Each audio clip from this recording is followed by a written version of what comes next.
Dixie here. Today I want to talk to you about the common mistakes made by thru-hikers. I'm not necessarily talking about the mistakes that will ruin your hike, although some of these will end up sending you home if you're not careful, but I'm just talking about things to avoid to make your hike go a little bit more smoothly. For you longtime subscribers, some of this information is going to be familiar, but with thru-hiking season now upon us, I know some folks are already out on the AT starting their thru-hikes. I just figured that putting out a list of common mistakes to avoid as a thru-hiker would be a good idea. This list was created from not only my own experiences, but I also asked my fellow thru-hikers some common mistakes they made or saw others make. One of the first and most common mistakes a thru-hiker will make before they ever even leave the house is overplanning.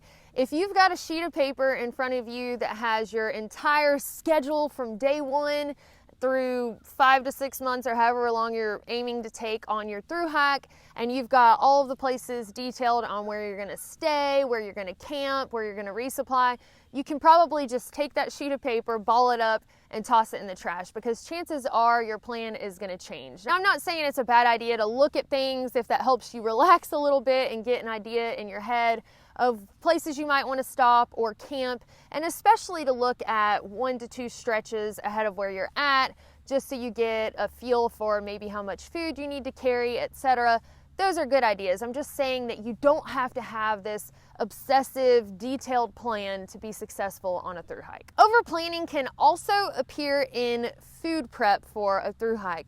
It seems that people think that they won't be able to buy food along the way, so they get everything that they think that they might want to eat for 5 to 6 months. They put them in all of these little flat rate boxes and then ship them ahead to themselves to different post offices as general delivery along the way. And then about, a couple weeks into that, they're absolutely sick of that food that they've packed up for themselves. And a lot of times it ends up in a hiker box discarded for other hikers who might not be sick of the same oatmeal, peanut butter, tortilla, and different things like that that people tend to think that they'll want to eat for a 5 to 6 month period. The best bet is to just buy things as you go. Now, if you have a restrictive diet and you don't think that those options will be available in certain areas, then yes, it makes sense to package up some things and send to yourself. Otherwise, I would say keep the resupply packages at a minimum, because dealing with post office hours is a pain. Maybe you're not gonna end up needing as much food as you sent yourself. Tastes change as you go along, and just for a lot of different reasons, it's easier to buy along the way. Now, if you find yourself out on the trail and you know that 2 resupplies from now that there are slim pickings because you've heard by word of mouth or by reading in the Gut Hook app, if you're going to use that on your thru-hike, or the guidebook, well then whatever town you're in at that time, you can package up some things for yourself and send a couple of stops ahead. So it's not something that you have to plan way out in advance, because most towns take advantage of the opportunity to sell food, especially backpacking food, to thru-hikers. Once thru-hikers get out on trail, it seems the next mistake they make is to bust right out of the gate like an Olympic athlete, because they treat a thru-hike more like a sprint than the marathon that it actually is. I think this happens a lot because people take the number of miles that they need to hike in a 5 to 6 month period, they divide that by 180 days max, and then they look at that daily mileage that they really need to do to make sure that they finish in time, and they allow it to stress them out, especially once they start thinking about putting some 0 days in there. So if you've done that calculation, put down the calculator and just let that go from your mind. Yes, you are gonna have to do bigger miles eventually, but when you do that right out of the gate, especially when you've not already been hiking that much every day with that much weight on your back, you can really cause yourself some injuries. And I know a lot of folks talked about seeing hikers who are just sprinting along doing 20-mile days right out of the gate, and then they see them laid up in town taking zeros trying to recover, and some of them even end up going home. So just take it slow and allow your body to build up to that. Several people said they wish they had stretched before and after longer days, and some just every day in general thought that stretching would be a good idea. I definitely agree.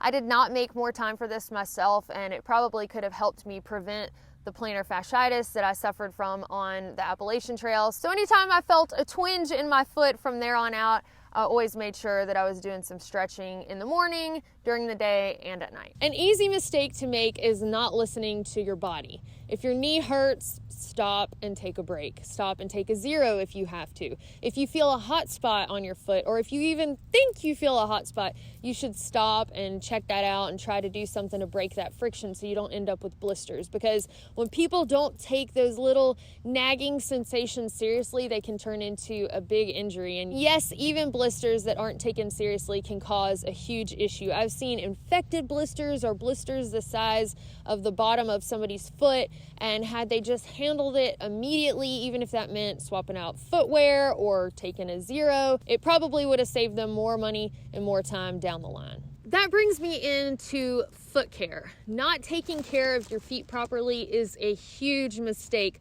on a thru hike. Just like not taking care of your car in normal life so it can continue to get you from point A to point B is a bad decision. It's a good idea every night to let your feet air out, take off those socks, rub your feet, wash them off and get all of that salt and grime off of them if you can. Some people like to switch out socks during the day so they get the sweaty sock off of their foot and let it dry while they put on a new dry sock. That can help with blister prevention. Elevate your feet when you're taking a break. It's kind of nice, honestly. Lean back against a tree, put your feet on your pack, and just truly kick back and relax while you're taking a break. Just keep in mind that your feet are very important on getting you to your end point, so don't neglect them. I think the most common mistake I saw of first-time thru-hikers was overpacking. Thankfully, I did a lot of research, and against my natural instinct to pack a lot of things just in case, I took the advice of people who were successful thru-hikers before me that said, really, unless you're going to use something every single day, don't take it. If you put something in a definitely need this pile, a maybe pile, and I probably don't need this pile, then just get rid of the maybe pile and don't need it. It's common to have maybe 1 or 2 luxury items, but just keep in mind that if you're not going to use it every day, with the exception of probably some minimal first aid and a minimal repair kit, that you probably don't need to pack it. Another common mistake that I definitely made was assuming that hiker hunger was going to start as soon as I stepped foot on trail. And even when I started my second thru hike, I still had this idea of how hungry I would be. So it's easy to overpack food when you're first starting out, especially when you're thinking in terms of hiker hunger, but it really does take a while for your body to realize, hey, we're going to be exerting ourselves a lot every day and we're going to need more calories to keep this up. So you're probably going to make this mistake, but it's okay. You'll learn pretty quickly what you need in food and what you don't. Another mistake that people seem to make with food is they take things that they don't enjoy in normal life because it's convenient to carry on trail, like peanut butter and tortilla. I did that myself on the Appalachian Trail. I wasn't a huge fan of it, and out there I still didn't like it, but I just thought that it would be convenient and have a lot of calories and some protein. So if you don't like it in normal life, chances are you're still not going to like it on trail. And yes, you will be hungry, but that doesn't mean you will enjoy eating it. So instead of worrying about the best thing to carry, calories per ounce, carry food that you actually enjoy eating. Most first-time thru-hikers are aware that they need to do something about food storage, whether that's a bear canister or hanging a bear bag at night. If you're not, familiarize yourself with that. But you actually need to be on the lookout of your food at all times, not from other thru-hikers, although after hiker hunger strikes, that might be an issue. But while you're eating during the day even, little furry friends like chipmunks, squirrels, and even mice might come and be pretty brave and steal your food with you being right there or nearby. So say you're taking a break and you've got all of your snacks spread out and you go around the tree somewhere to go pee. Something might come up and just snatch your food and run off with it. Or people have talked about falling asleep at lunch with their food out and it ends up being gone when they wake up or partially eaten. Birds are bad about this too, so just be on the lookout and guard your food at all times. Another common mistake is people neglecting their water filter. Water filtration is important unless you want to pee out your butt and get dehydrated in the middle of the woods. So some ways that you can make sure you're taking care of your water filter is, number one, if you have the Sawyer squeeze, make sure not to over tighten. If you do, you'll notice that the little gasket inside will become loose, and sometimes it might get stuck in your water bottle if you're connecting it to a water bottle. Or when you take it off to collect water, you might notice that it pops out on the ground or potentially floats down the water source and you never see it again. So be careful of that, and if you do over tighten and that thing starts popping out, just keep that in mind when you unscrew your water filter. Second, make sure to back flush. That way you extend the life of your water filter, whether you're using the Platypus Gravity Works or the Sawyer Squeeze. Your filters need to be back flushed. I would suggest at least every town you go to. And number three, on cold nights, be sure to sleep with your water filter, because those little tubes on the inside still have water in them, even if water is not flowing out of the filter. And if they freeze at night, they can burst, and then your water filter is compromised. And as far as I could tell, when I did not sleep with my water filter and it froze, there was no way to test that to see if it was indeed compromised. So your safest bet is to just put it in some sort of bag that won't leak water all out in your sleeping bag, like a Ziploc bag, and then shove it down in your sleeping bag for the night. Because hydration is important, let's now talk about water sources and a common mistake there. Sometimes folks will assume that if they've been in an area where water sources are frequent, that the next one will also be coming up soon. But it's a really good idea to not make that mistake and to sit down while you're at a water source, drink a little bit of water, and while you're doing that and collecting the water that you're going to carry with you, you can be double and triple checking that there is a running water source. Guthook is a good app for that, because a lot of times people leave comments and update that information.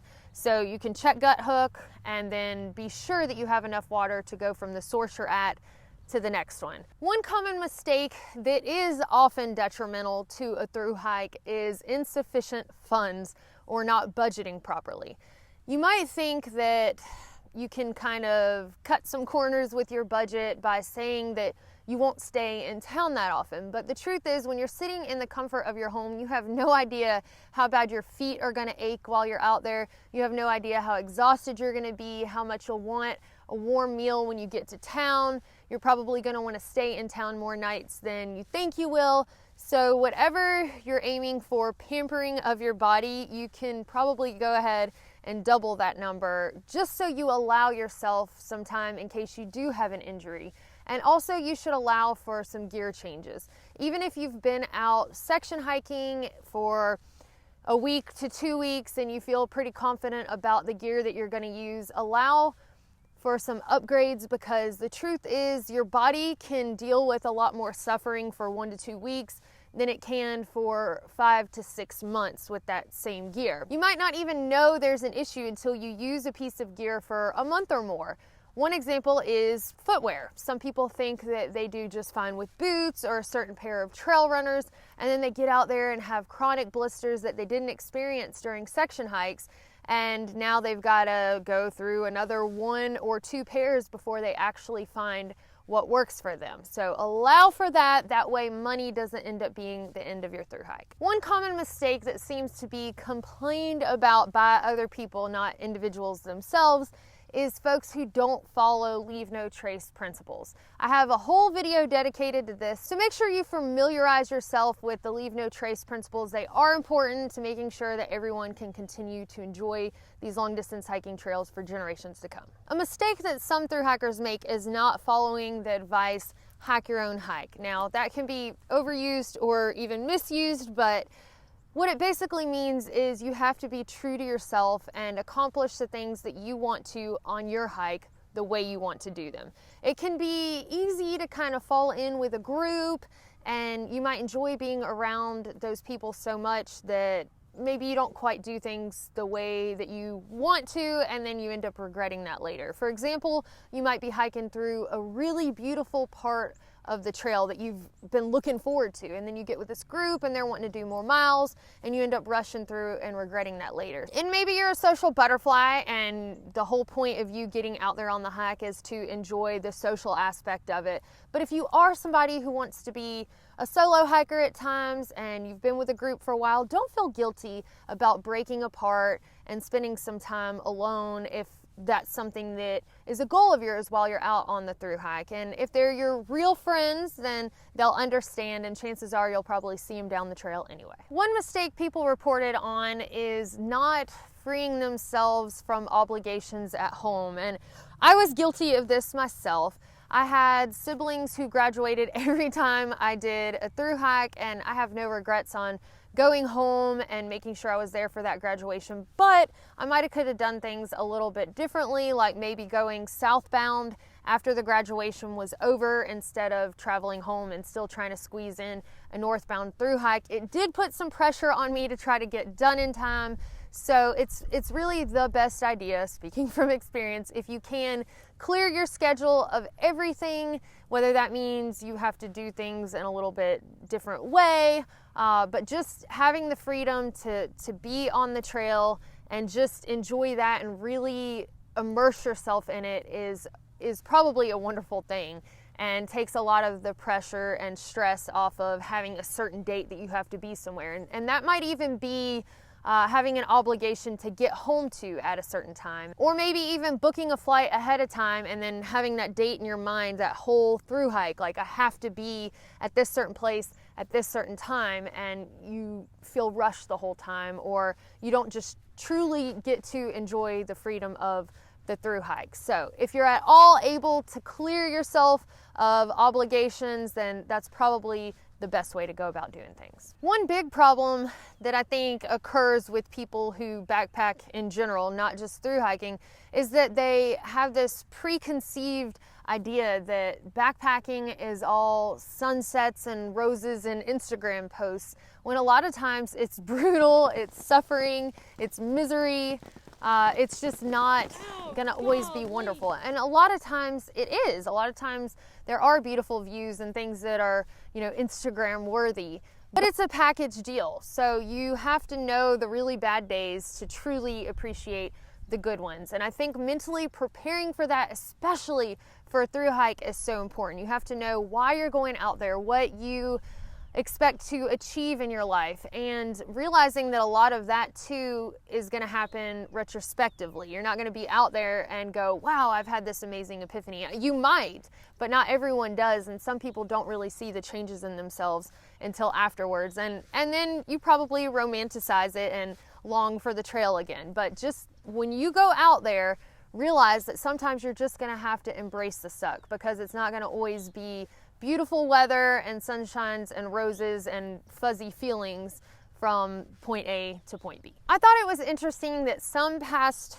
thru-hikers said they made the mistake of not taking the time to smell the roses, and they kind of rushed things instead of truly enjoying their hike, and then it was over so soon. And then some people said on the other side of the coin that they took too many zeros and dragged their feet too much. I think a good rule of thumb for making sure you find that happy medium is not to get trapped in the vortex of town. So as soon as you get to town, try to take care of those chores that you need to do first. That's probably resupplying, doing laundry, etc. And then try to enjoy some sightseeing, or if you want to get some beers after that, but try to handle your town responsibilities and then have some fun. That way you don't find yourself accidentally taking 2 or 3 zeros because you didn't take care of the things that you needed to first. When you go to town to resupply, it can be easy to remember to restock your food, but sometimes people seem to have troubles remembering to restock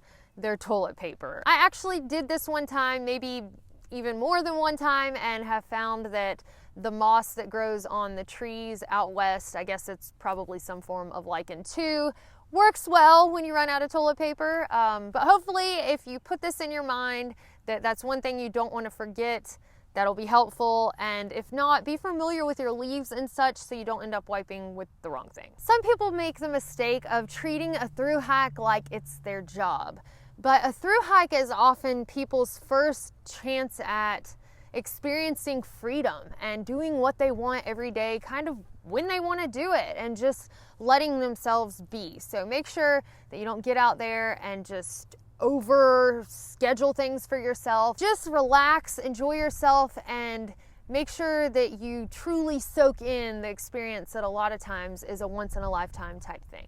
The final mistake that I'd like to talk about today is the fact that most thru-hikers don't go on their journey with a re-entry strategy. And what I'm referring to is when you get back after you've completed your thru-hike and you're re-entering the real world. Your perspective will likely have changed a lot. You will have overcome more struggles than you can even imagine right now. And you're gonna return home probably a very different person mentally, emotionally, and honestly physically. And you'll get home and everybody will be pretty much who they were when you left. And they'll probably expect that you're exactly who you were before you left. And it might feel hard to connect to those people or to people who haven't thru-hiked. So it's a good idea while you're on your hike. I always keep a little list in my phone of things that I'd like to do when I get home. That way I'm excited for something when I get done and I don't find myself in some sort of post-trail depression or some sort of post-trail funk. And I have things to look forward to, whether it's learning more about underwater basket weaving, or I want to learn to make mead, or I want to read certain books that people that I met along trail suggested to me. So having a list of things to look forward to, and especially having some sort of cushion where you can allow yourself to decompress and you don't have to start work right away, that would be a really good idea. All right, well, that is all I have for y'all today. If you are a class of 2020 upcoming thru-hiker, good luck to all of you. And if you're somebody who has already completed a thru-hike and you're thinking of a common mistake and you're like, Dixie, you left that out, feel free to leave that in the comments below. Thank y'all so much for watching, and if you found this video useful, don't forget to subscribe before you go, and we will see y'all next time.